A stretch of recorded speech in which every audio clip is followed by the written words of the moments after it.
this part has sort of seen various applications over the last, I would say, 1.5 years that we've been around. Some of it has been in the news over the last few months, so just touch upon a few examples as to what has the social genome enabled from a retail perspective.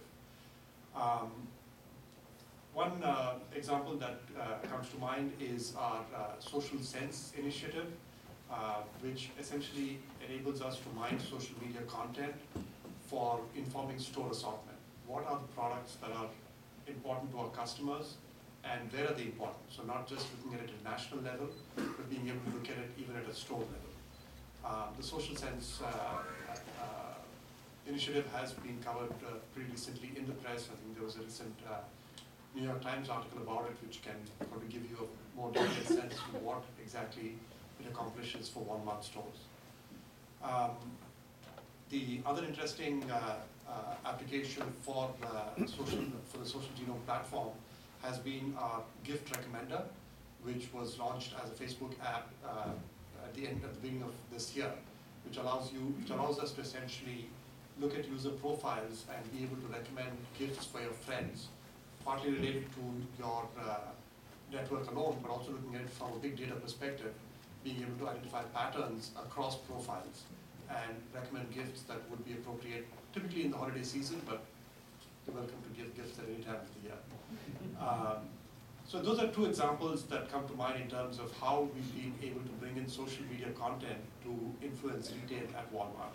There are several other examples. I think one aspect is more related to the search engine that we launched on Walmart.com, leveraging social media content again to improve the quality of search results and in general provide users more appropriate assortment for their needs. So that sort of gives you a sense as to how social media content is valuable to retail. I think in some sense it's a no-brainer, but it does require some work to be able to make it work for the business. So I think, in general, I think what we've done is to be able to combine both the business data of Walmart, whether it be store transactions, whether it be the clickstream on our online websites, being able to combine that with social media content to provide additional insights, whether it be in this for online marketing and search engine marketing, search engine optimization, looking at aspects related to pricing as well, that could benefit from the big data approach as opposed to the classic data warehouse approach that has been typical so far. So in terms of the retail aspect, I think that's where I want to stop for now. I'd like to move on to the technology aspects, especially since you've given me the permission to also touch on infrastructure. And that's closer to my heart than retail in some sense. So I think in terms of big data, what we've leveraged is definitely the open source stack, primarily Hadoop, and found that to be definitely very cost effective and scalable for dealing with the kind of data that we are dealing with at Walmart, whether it be our internal data or the social media content. Our approach has, as Mike again pointed out, has been really the unstructured way, not really looking at it as a data warehouse, but more of providing it to different business teams to be able to leverage all the data that's available on our, in our infrastructure for doing independent analysis in different ways, potentially leveraging various tools related to Hadoop, but that's the approach that we've taken, not taken a data warehouse approach of trying to structure the data and limit the analysis that can be done. There are downsides to it where there could be replication of work, but it definitely helps in terms of being able to make the business impact sooner and enabling independent tracks of innovation.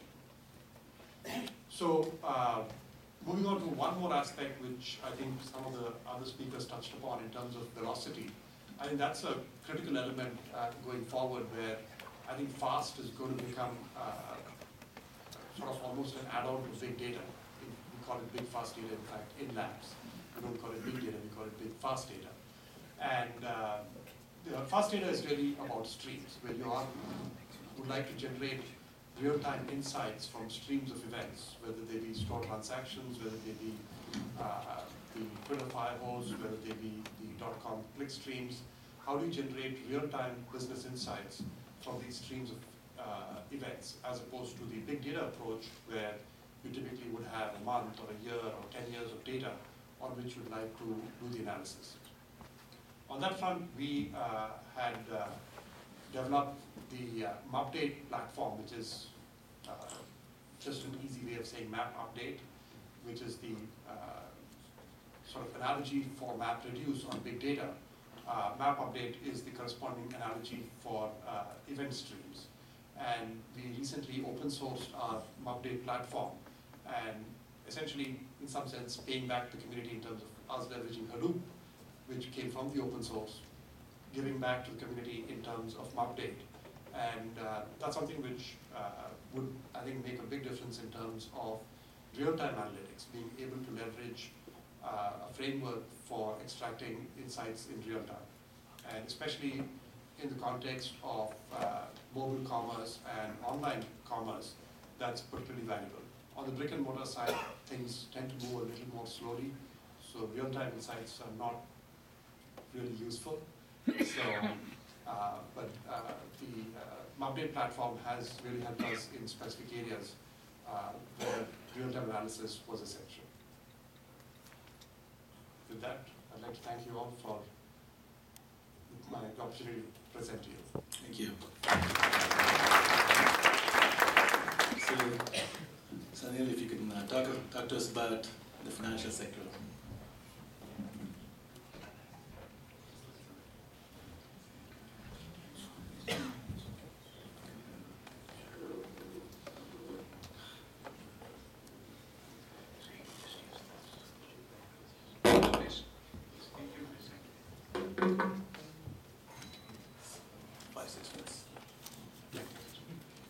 Welcome everybody, and thanks for having us. I think you guys are probably learning as much as I'm learning.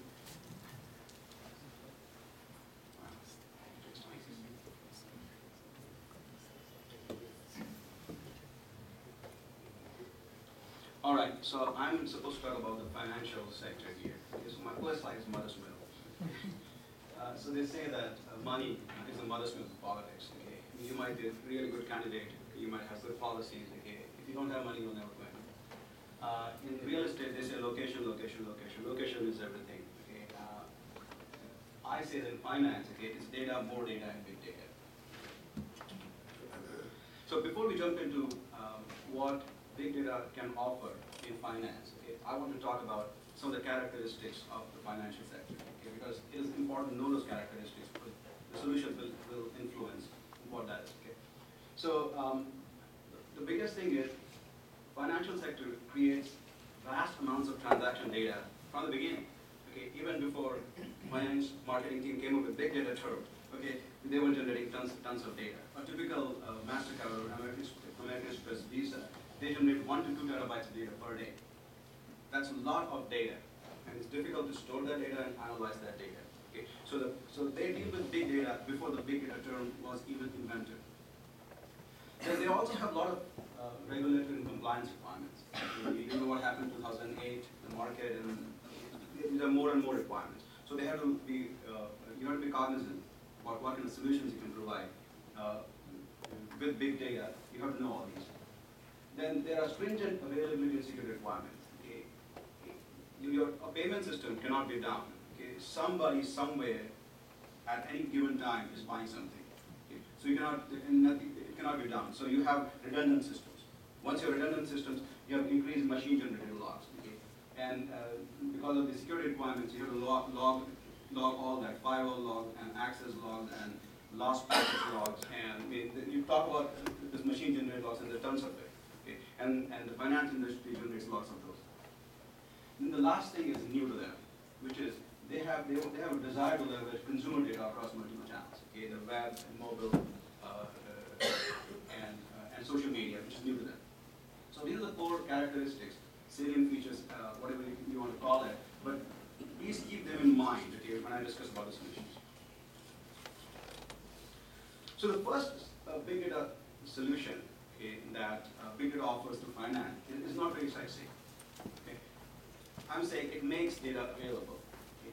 So I think everyone on the panel talked about the old way of capturing data, the data warehouse, which takes anywhere between 6 months to 18 months, okay, and you still don't have what you asked for, okay.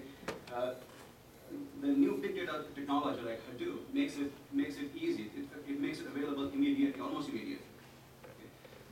And it not only provides makes the data available, but it provides breadth and depth. Okay. By breadth and depth, okay, in finance, again, you have long records and there's a vast amount of data. So you cannot store all the data, okay, and for multiple years. So it is impossible for an analyst to have 10 years of granular data. Okay. So if you can provide that, again, with Hadoop we can do that now. Another thing is I'm saying is it makes analytics possible. Okay. And now we have data. Okay. But can we do something with the data? Okay. We talked about some of the tools and technologies from the panel. Hadoop is one of the technologies that I'm using, and Hadoop is good in storing data, and there is some kind of analytics that you can do with it. Okay. But the data mining and the complex statistical tools are still not there. It's a fairly mature. It's not a mature platform. So what do you do? So one thing we can do, and this is one solution that people have come up with, is you divide and conquer. Okay. So for any kind of statistical analysis or any kind of query algorithm, okay, 80% of the time is spent in preparing data, accessing and selecting and sorting and merging. Okay. And then 20% you spend on the actual algorithm. Okay. So with the big data, okay, you can give the data preparation step to something like Hadoop, okay, which can do it very fast, and then you can take the results and use your statistical tool on top of that. So divide and conquer. That's another solution that you use. The next point is faster, expandable, and cheaper. That applies to every industry. Okay. So big data technology makes processing faster. It makes infrastructure expandable, and it makes everything cheaper. Okay. Faster because we are using distributed computing. It's expandable because we are not scaling vertically. We are scaling horizontally. And I think probably we should have talked a little bit more about Hadoop. Okay. And that is what I was hoping, but doesn't matter. And then cheaper because we are in commodity hardware. Okay. So these are three good big solutions, okay, that finance can use to immediately have some benefit. Then the next solution that I'm saying is, again, it's not very sexy. It's common sense, okay. But I'm talking about backup and restore. So finance stores lots of data. It backs up lots of data because of regulations. Okay, and if there's a problem, okay, restore takes a lot of time. It's a very cumbersome process. You lose tapes. There's a corruption. There's a tape malfunction. There are several things that happen. I don't know if you have anybody has experienced a restore, okay, of a critical file. It's a challenge. Okay. Now Hadoop platform, okay, can provide reliable, accessible, and faster solutions. Okay. When Hadoop has an inherent single point of failure named node, okay, but if we can implement failover there, okay, but it's an elegant solution to mitigate regulatory and security compliance.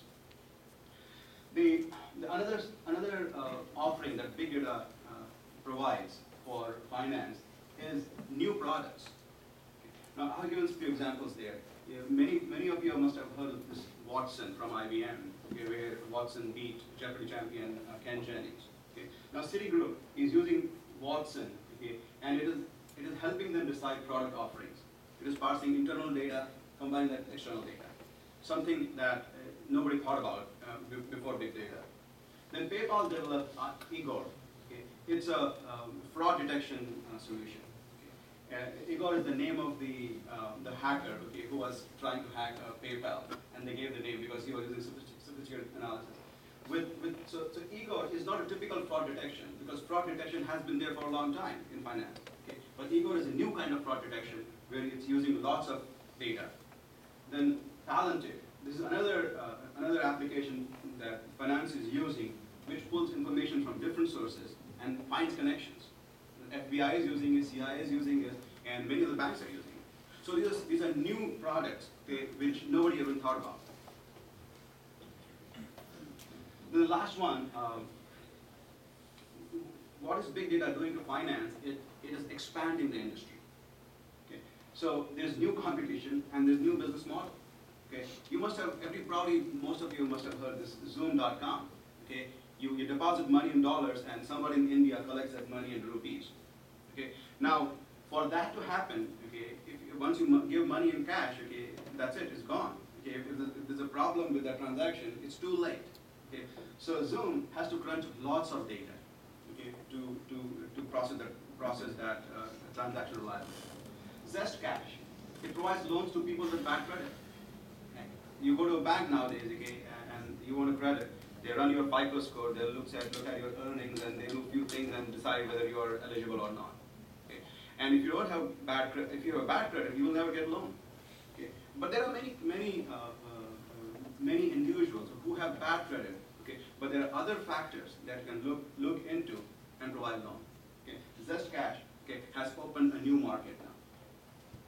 Mint.com, I don't know if you guys use Mint.com, but it aggregates financial data and does financial planning. Okay. So I have a checking account with Bank of America, and I have a Visa card from Wells Fargo. Okay. The Mint will tell me, okay, that hey, the Bank of America Visa will provide you less interest. Prosper.com, you can log on to Prosper.com and lend $600 to a struggling artist. Okay. This has never been heard of. Okay. You can do all that. Okay. Somebody wants $600, bank will never give him that. Okay. But with this, a consumer can give a loan to another consumer at an interest rate. So these are some of the solutions, which are some are very typical, to some are very extreme. Okay. So there's a gamut of solutions that finance is using in big data. In the interest of time, I'm going to skip this slide. Okay. So I want to talk about this slide. Okay. So this is a slide from McKinsey, okay, what they have done, on one axis they have the big data value, and the other axis they have the ease of capture of big data. Okay. So here the value is high, the ease of capture is easy on the other side. And if you look at the finance industry, and this is applicable to every industry, by the way. But if you look at finance, okay, it's on the top right column. That means it is easy to capture data and it has high value. Okay. So it makes it a no-brainer, okay, to use this technology.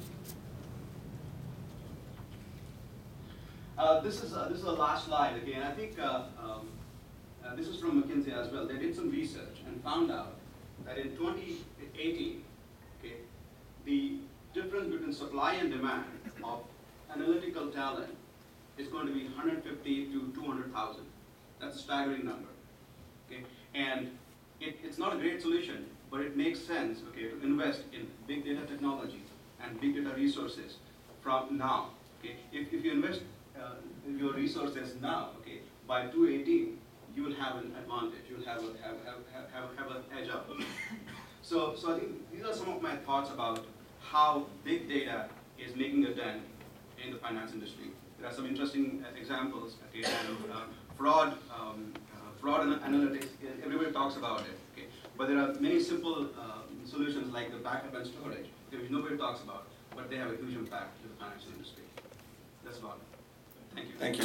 Thank you. So I have a few questions, and then I'll open it up to the audience for more Q&A. So one thing I was curious about was, the BI industry is fairly mature. It's been around for quite some time.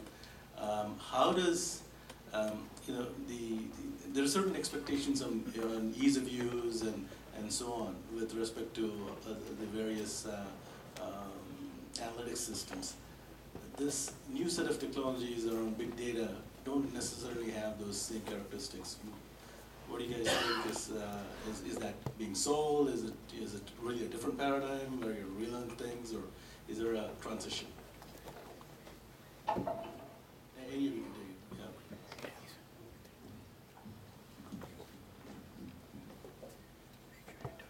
I think down the road, as the applications mature, I think you're going to see ease of use becoming more and more important, where it sort of becomes more commonplace, where business is expected to work out of the box kind of thing.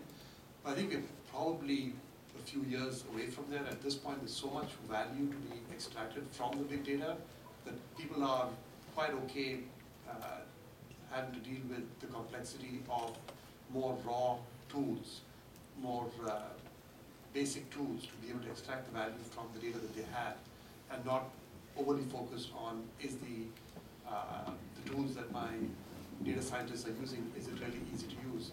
Are the tools that I'm providing to my business users, are they easy to use? I think it's less of a priority at this point just because people are, at least the folks who are trying to stay ahead of the curve in terms of leveraging the value for the big data that they have, are more focused on that rather than the ease of use. But I think a few years down the road, ease of use of the tools, whether at the engineering level, the technical level, the analysis level, or at the business level, it's going to become more important. Are there opportunities there, you think, for entrepreneurs? I'm sure. You've got to look at the, in some sense, when this becomes mainstream, where more of the medium and small businesses would like to leverage what the big businesses may have developed up front. I think there are definitely opportunities out there. And most likely will end up more as cloud-based applications as opposed to the standard software delivery model that we've been accustomed to, of tools being shipped to the enterprise. Any other thoughts and comments on this? Yes, so I think, can you hear me okay?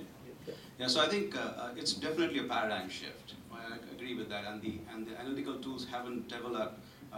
It's with the technology like Hadoop, it's easy to store data, but to do kind of analytics, it's still struggling, and there's a huge opportunity there to come up with tools. We are using some tools like DataMeter, okay, which is an Excel front end on Hadoop. There are lots of people doing lots of research.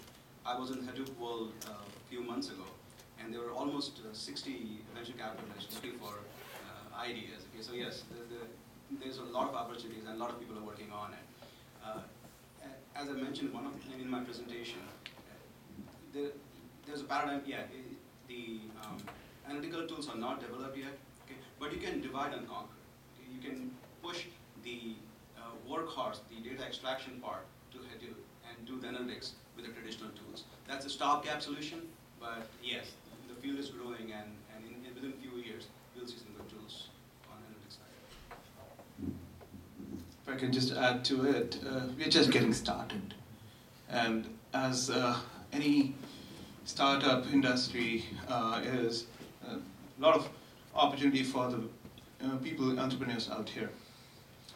The ease of use will come. It's getting better, with visualization being the first point of touch point where people will see value. But more importantly, right now, the bigger challenge in the big data space is the availability of the right talent, the data scientist talent.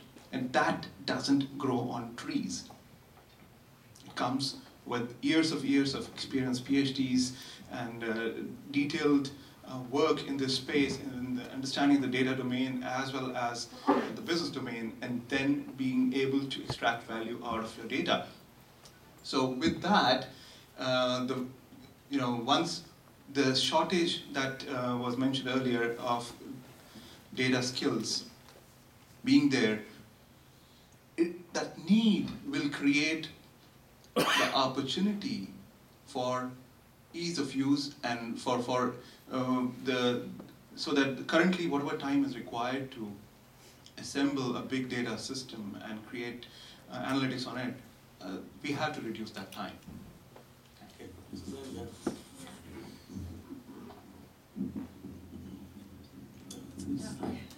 So I just wanted to add to that. I think actually we have a little bit of a contrarian view to that. What we've been doing at Guavas, which we think again is pretty different, is there's a lot of talk in the media about Hadoop and this lack of data scientists. And I guess from our perspective, our customers shouldn't have to worry about the data science piece. I mean, they have people who are focused on the business problems, and they're called business analysts. And we really feel like it's the onus is on us as the vendor to be able to deliver applications that are contextually aware and business aware and easy to use and powerful enough so that the line of business can use it. The data science is our problem. It's not our customer's problem. So we are a little bit contrarian in that perspective. And I think the applications, I don't have any examples of the dashboards that we've developed for our customers, but they will certainly continue to get easier over time. But that is absolutely how we are designing our applications to date. And again, one of the things that has resonated very well with our customers is they're very easy to use and they're very easy to pivot based on what data is important to you. Again, whether you're in marketing or financial planning, or whether you're in customer care, or whether you're on the network side. So that's definitely something that we've baked into our applications in terms of the visualization. And as far as the tools go, Hadoop's a great technology, but it's not an end-all be-all solution on its own. So it's just one piece of our puzzle of our platform. So I think that the apps will continue to get easier to use, but that is something that we have already started developing today. Yeah, it appears that either the scientists have to be sitting on the vendor side or on the customer side. They have to be, you have to do that work. And in your case, the Guava's case, you're doing the work, and in the other cases, the customer, like a Visa or somebody else, is doing the work to make the application usable or make the data usable for a particular line of business.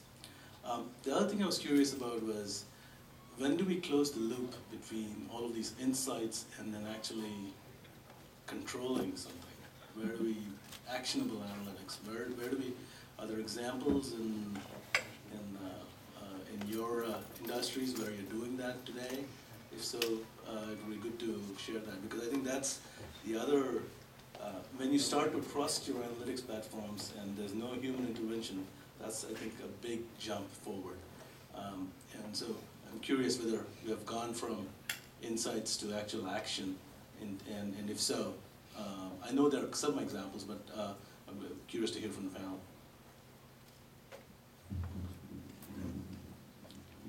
Sure. So I think absolutely a lot of automated applications have already been built that generate insights according to a particular model, and then use the insights to drive actions.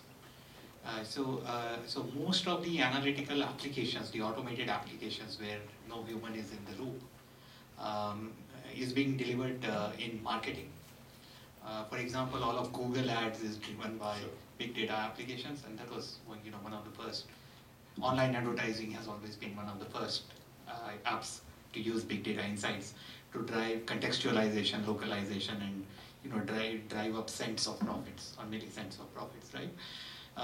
We are seeing that we're seeing that application outside marketing in fraud analysis. A lot of automated rules are generated to capture fraudulent patterns, and an example was mentioned about Igor at PayPal. So people are closing the loop. I think the interesting thing is that there is a divide and conquer approach. Insights are being generated on your big data platforms like Hadoop and Aster, and the operationalization can get done because the insights are small enough that you can plumb them in your MySQL database or your Oracle database or your Teradata data warehouses, and then drive the CRM applications or the fraud applications. And that is the point in which big data insights gets plugged into the regular business. The regular business does not need to be revamped all over again. You just feed the insights into the delivery mechanisms, and off they go. Any other examples? One example I would like to give here, Watson was already mentioned, and Watson has application not only in finance, but in medicine, healthcare. You are giving the doctors an alternate opinion, a much more concrete opinion, and based on that, the medical practitioner is able to treat you better. The real example with the closed feedback loop I would like to mention is where you are combining the campaign management with your enterprise data and essentially providing the next best action.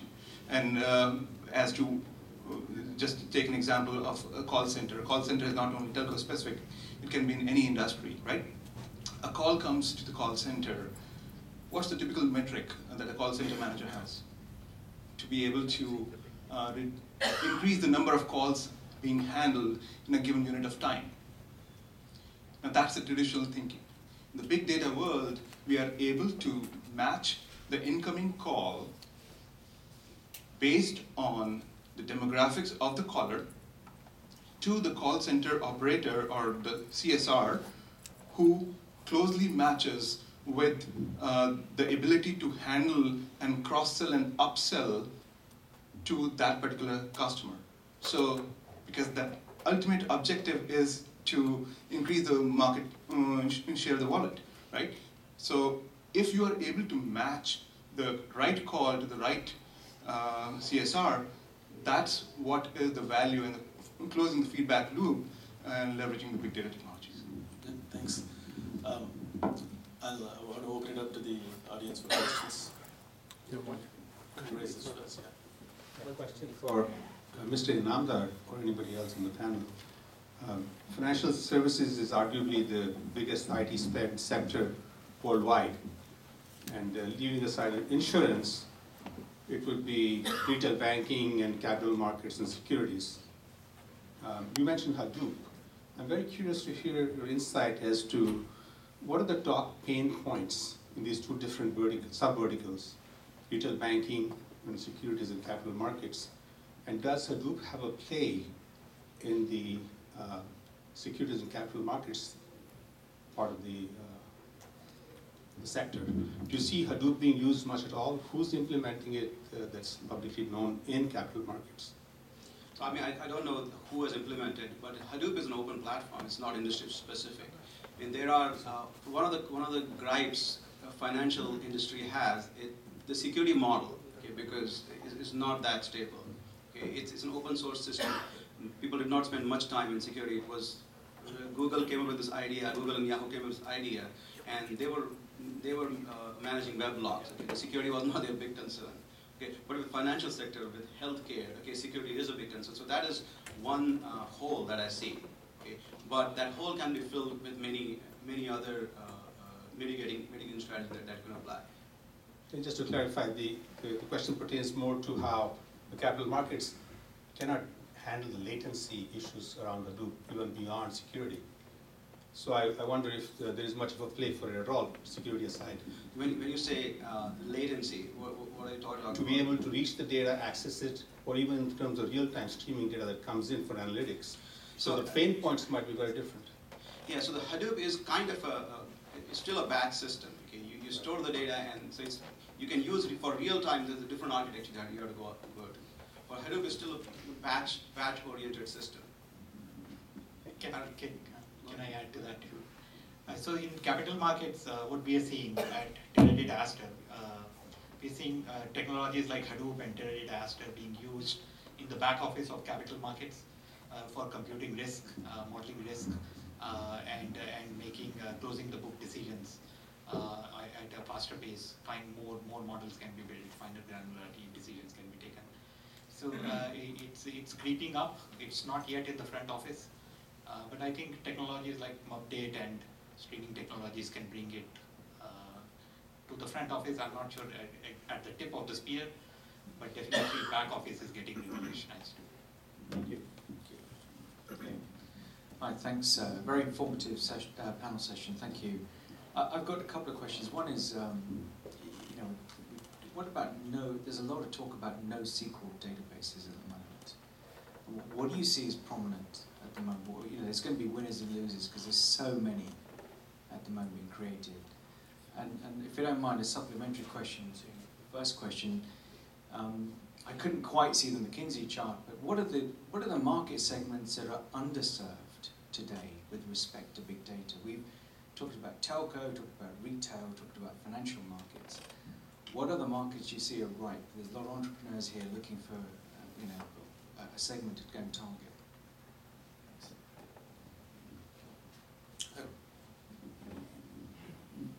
So in terms of NoSQL databases, I think the NoSQL phrase is, sort of become passé now. Thank you. Thank you for that. So the popular ones are MongoDB. You may have heard of MongoDB. It's pretty popular. Neo4j was popular for some time. It's a graph database. It's an interesting open source implementation.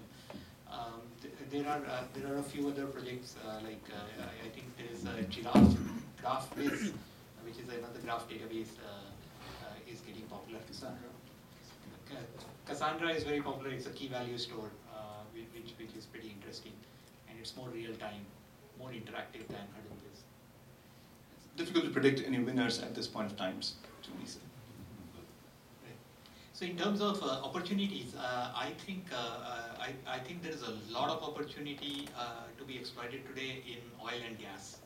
They have tons of data, but they are not, for some reason, they are never mainstream company. They are never mainstream candidates for a technology company to go attack, and that's a huge opportunity for anybody who wants to build an oil and gas, big data solutions. A second industry that I think is very interesting and is open to attack is the gambling industry.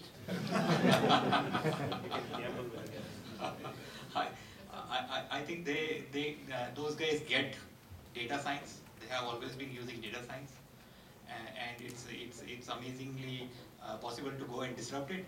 Gambling is not the positive end of the not the white space industry, sort of gray. But if you want to go make money and have fun, go to gambling.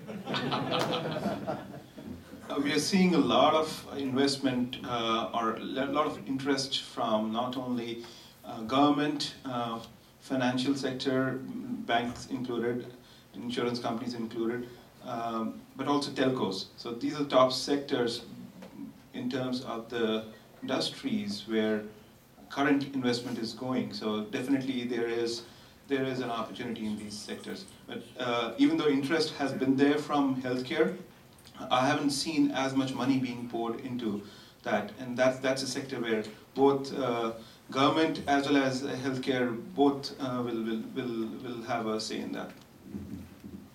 So just adding to the sectors part of your question, not directly related to big data, but based on past experience in terms of how fast that industry moves, I think utilities is likely to be a sector that's underserved so far, and likely to they definitely have lots of data.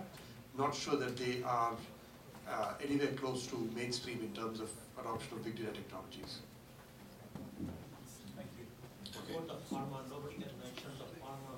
There is so much. If you look at worldwide academic numbers and correlating all the data, that we can discover all the patterns as well as the right medicines. That's probably I covered pandemic and personalized medicine in my section. However, as I mentioned earlier, I'm not seeing as much investment coming from those companies into big data specifically. They are investing in analytics, they are investing in overall information management, but not putting or hedging any bets on big data at this point. So I know of this very, very interesting company. You should check it out. It's a small company called TiE, and they have had a lot of success in pharma, in analyzing big data for pharmaceutical companies.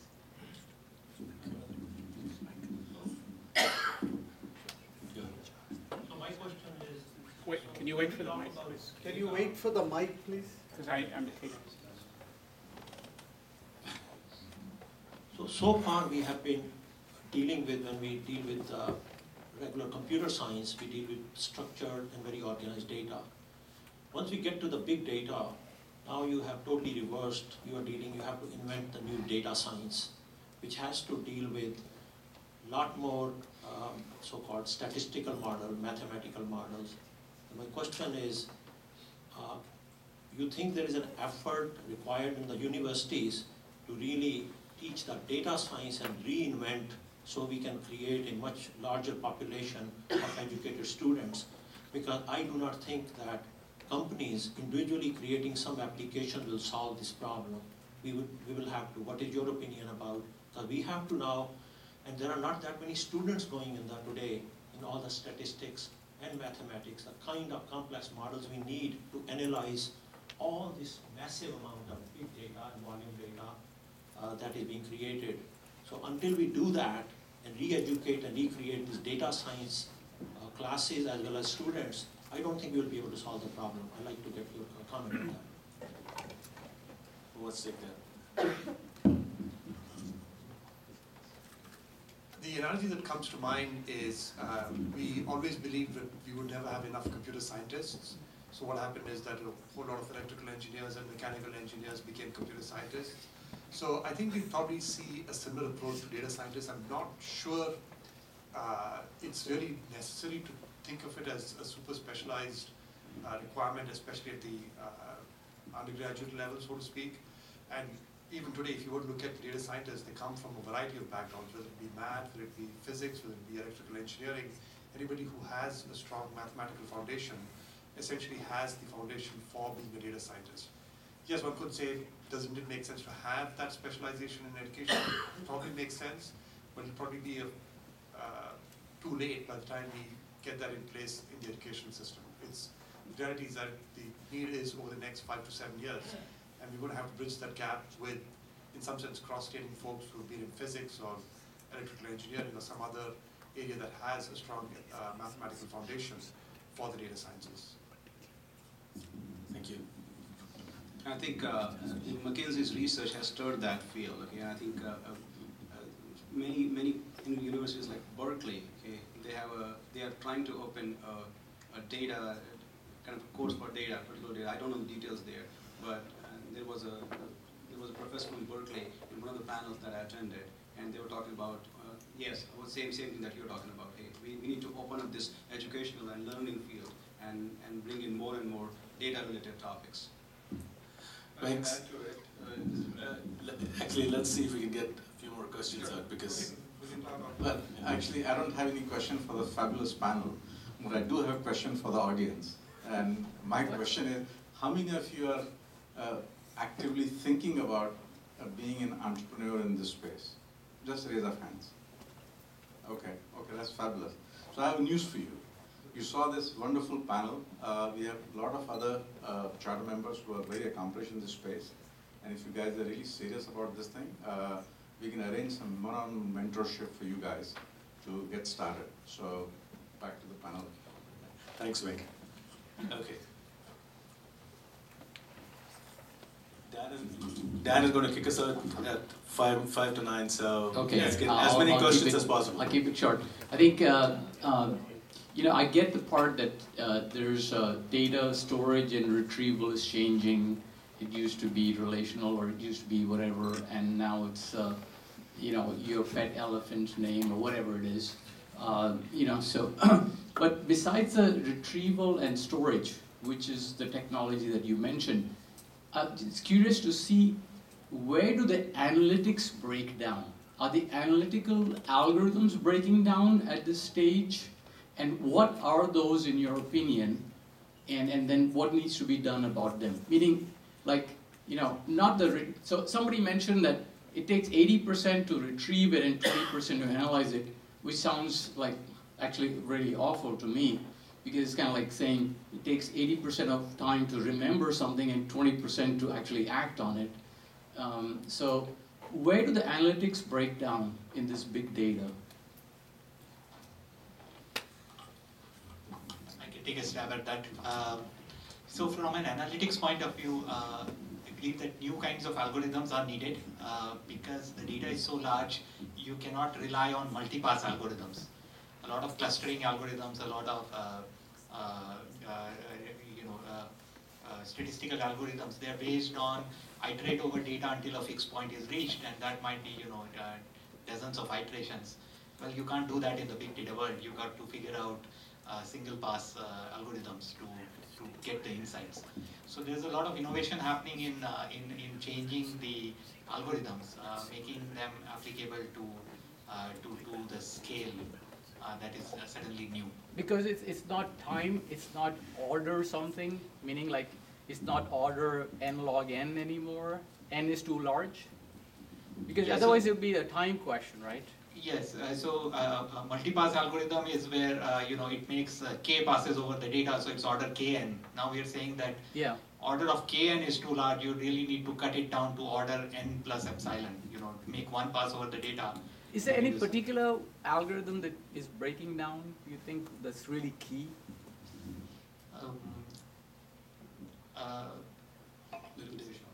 Sure.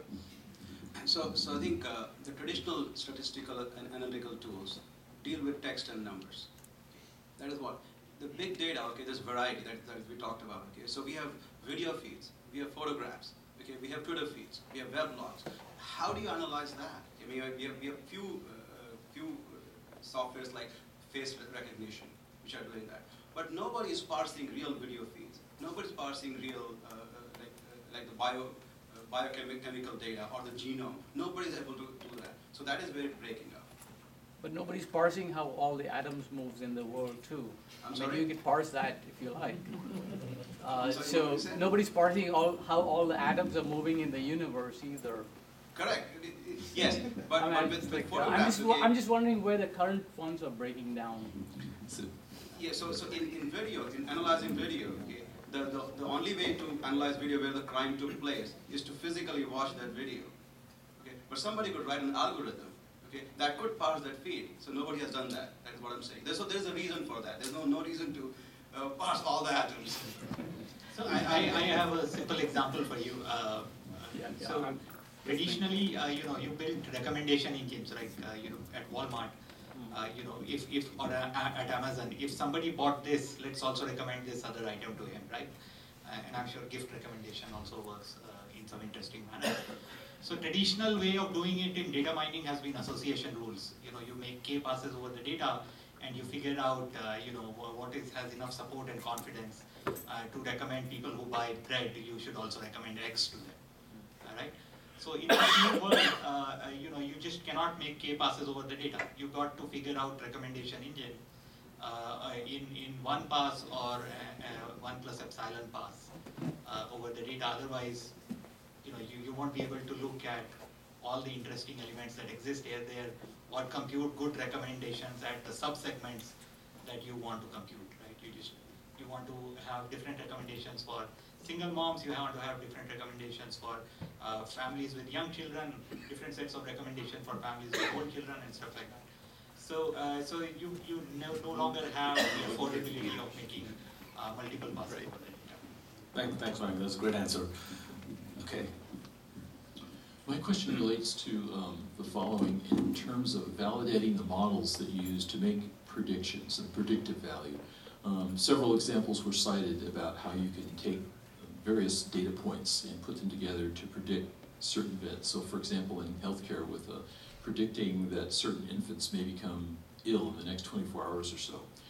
How are you validating the model of the data that you're collecting to make sure that what comes out of that is in fact valid? And then secondly, once you've validated that, are you able to use other data points to sort of refine and maybe improve so that you may already be collecting information on the blood pressure and the temperature and the heart rate of the patient to make those predictions, but maybe you have not been collecting data on the hydration or the nutrition of the patient, and suddenly if you started doing that, that would even give you a more refined model and a better prediction of the children that are going to become the sickest, for example. Absolutely. So definitely, the more the feature vectors you are able to analyze, the better your model is going to be. And to the point, whether somebody has validated, yes, these studies were conducted within the hospital by the doctors, studying so many patients, thousands of patients over a period of time. And this was a pilot which has now been expanded to multiple hospitals and around the world. So definitely there are medical studies published on this field which validate the models. Applying this to other fields, absolutely they are, the models learn from each other. Basically, as you train the machine, it learns from it, and that's the fundamental of machine learning within big data space. The recommendation engine gets better as it learns from the experiences, as the data set gets increased, and as you close the feedback loop, that's when the engine becomes better and the algorithms start becoming better. Very good. A couple more questions. That's it. We'll have to close. My question is for Suzanne. Suzanne, you were mentioning that you take about 25 to 30 days to solve a problem at telco. What tools, technology, and framework that you use that yield that fast result, especially if that is coming out of structured and unstructured data from social media as well as from a transaction systems like CRM. I'm sorry, what technology are we using? Yeah, what framework that you use? I mean, how do you solve it that quickly? I'm probably, to be honest, I'm probably not the most technical person, so I'm probably not going to give you the deep answer, but I can sync up with you afterwards and get you the right person that you can talk to at Qualys. What I can tell you is that we have a group in our in India and with some folks over here in the U.S., and they work together in a very collaborative fashion with our customers to identify the different data sets. And then, again, the stack that we have is really, it's a combination of open source and some best-of-breed technologies, some proprietary technologies that we put together to really be able to bring those insights together very quickly. But I'm probably, honestly, not the best person to answer that at Qualys, but I'd be happy to put you in touch with the right person. Thank you. And the second part of the question to the panel is, how do you do data governance on top of such a large set of data, right? You know, because that's a huge problem, even with the transactional data. So you brought the topic that's very close to my heart. In fact, security, privacy, and quality of data all get covered under the